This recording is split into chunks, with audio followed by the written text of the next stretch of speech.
अपन ने कल इसको कहा था, ये दक्षिण की गंगा कहलाती है। थोड़ा डाउटफुल क्वेश्चन था जिस पर विवाद है, जगह जगह विवाद है। तो विवाद के अपन ने कुछ बातें भी की थी कि NCERT 9th, NCERT 11th, D R Khullar और बर्नवाल, ये सारी किताबें कहती है कि ये दक्षिण की गंगा है। कुछ बुक और कहती है, जैसे कोटा ओपन है, के सिद्धार्थ के नोट्स है, परीक्षा वाणी है, ये कहती है कावेरी नदी है वो दक्षिण की गंगा है।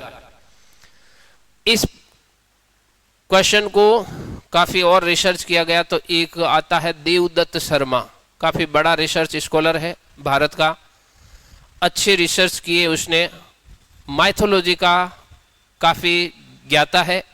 उसने भी इसके बारे में एक स्टोरी, मैंने क्वेश्चन भेजा था क्योंकि मैंने 10-12 बुक पढ़ी थी, उसमें किसी में इसका क्लियर जवाब नहीं था, कोई भी इसको क्लियर नहीं कर रहा था। जो स्टोरी है वो इसने क्लियर की कि इस दोनों को दक्षिण की गंगा क्यों कहते हैं। तो देवदत्त शर्मा, इपिक चैनल आता है, पूरा का पूरा साइंस का चैनल है, रिसर्च का चैनल है इपिक। वहां पर इसने क्वेश्चन पूछा कि दक्षिण की गंगा कौन सी, कावेरी है या गोदावरी है। तो इसने क्या बताया था, इपिक चैनल पर देवदत्त शर्मा, इसको देखना आप, ये उस पर भी मिलता है, बहुत अच्छा और क्लियर जानकारी देता है। इसने ये कहा था, पहले कहा कि गोदावरी को दक्षिण की गंगा क्यों कहते हैं, फिर कहा कावेरी को दक्षिण की गंगा क्यों कहते हैं, दोनों के लिए उसने प्रूफ बताए। इसने कहा कि हिमालय पर्वत पर भगवान शिव का जगह मानी जाती है, हिमालय को भगवान शिव की जगह है, यहाँ पर शंकर भगवान निवास करते हैं, पार्वती जी उनके साथ, लेकिन शंकर भगवान के जटाओं के अंदर गंगा रहती है। तो पार्वती जी को ये बात अच्छी नहीं लगती थी कि पत्नी तो मैं हूं और सिर पे विराजमान गंगा है, इसलिए वो हमेशा इस बात से थोड़ी थोड़ी दुखी रहती थी। गणेश जी को माँ की परेशानी है वो थोड़ी समझ में आने लगी कि माँ किस वजह से दुखी रहती है। तो गणेश जी ने उपाय सोचा कि इस समस्या का कोई ना कोई समाधान करना चाहिए। तो गणेश जी वहां से हिमालय से निकलते हैं। यहाँ पर अपन ने पढ़ा था विंध्याचल, नीचे सतपुड़ा, ऊपर वाला भाग विंध्याचल।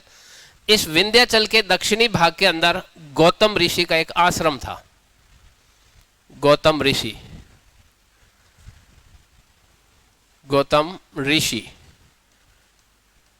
विंध्याचल पर्वत के दक्षिणी भाग के अंदर गौतम ऋषि काफी पहुंचे हुए ऋषि थे,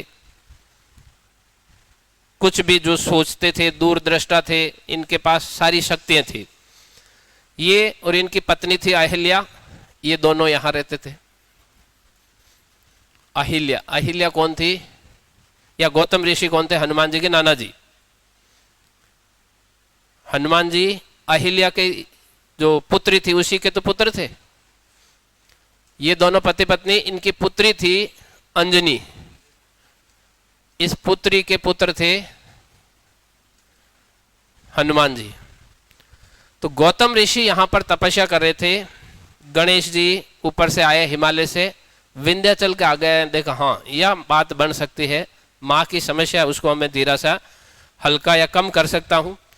तो वो क्या करते हैं, गौतम ऋषि अपने आश्रम में रहते हैं, अपने खाने के लिए जितना भी उनको अनाज और सब्जियां वगैरह चाहिए वो खुद ही उगाते थे। पास में एक खाली जगह थी, वहां पर धान की बुआई करते थे, सब्जियां वगैरह लगाते थे, खुद ही उसमें सेवा करते, खुद खाने के लिए जितना सामान चाहिए वर्ष भर में वो अपने आप उगाते थे।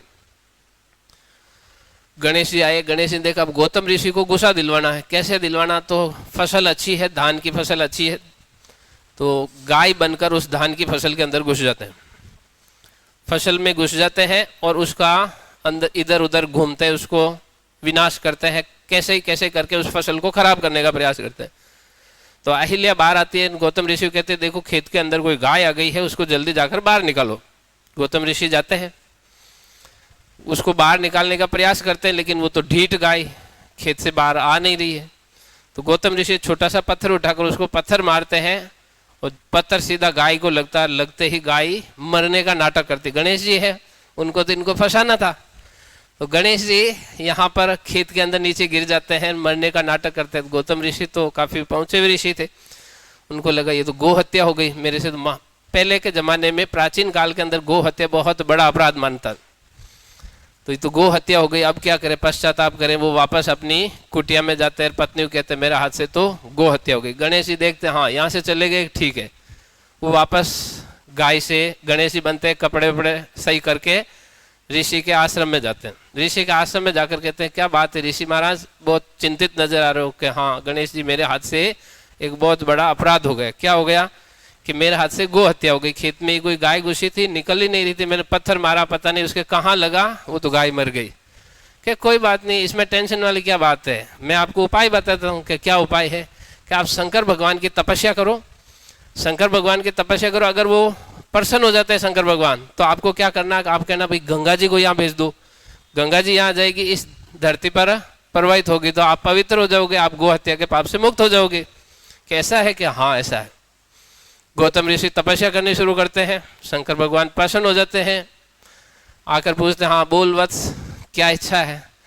कि भगवान मेरे हाथ से ऐसा ऐसा अपराध हो गया है, मैं चाहता हूँ कि गंगा जी है वो यहाँ से प्रवाहित हो, ताकि मेरे से ऊपर जो पाप का अपराध लगा है जिससे मैं दोषी हूँ उससे मैं मुक्त हो सकूँ। शंकर भगवान ठीक है कोई बात नहीं, गंगा जी कहते हैं आज से यहाँ से प्रवाहित होने लग जाओ। तो जिस भाग से गंगा प्रवाहित होती है वो गौतम ऋषि के आश्रम के पास वास्तव में भी है, ये जगह है गौतम ऋषि के पास की। तो शंकर भगवान उसको यहाँ से गंगा जी को उतार कर प्रवाहित करने लगते हैं, इसलिए इसको दक्षिण की गंगा भी कहते हैं।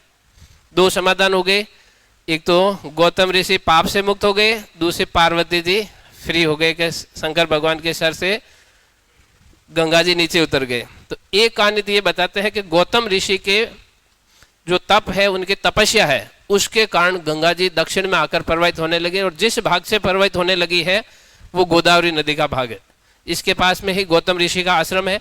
या महाराष्ट्र से लेकर बिहार के दरभंगा तक ये पूरा बेल्ट है गौतम ऋषि के, पूरी इनका ही जगह थी जहां पर ये घूमते प्रवचन करते, जो इस पूरे भाग के अंदर। तो ये गौतम ऋषि का आश्रम और इसी के पास में है, इसलिए इसको दक्षिण की गंगा कहते हैं।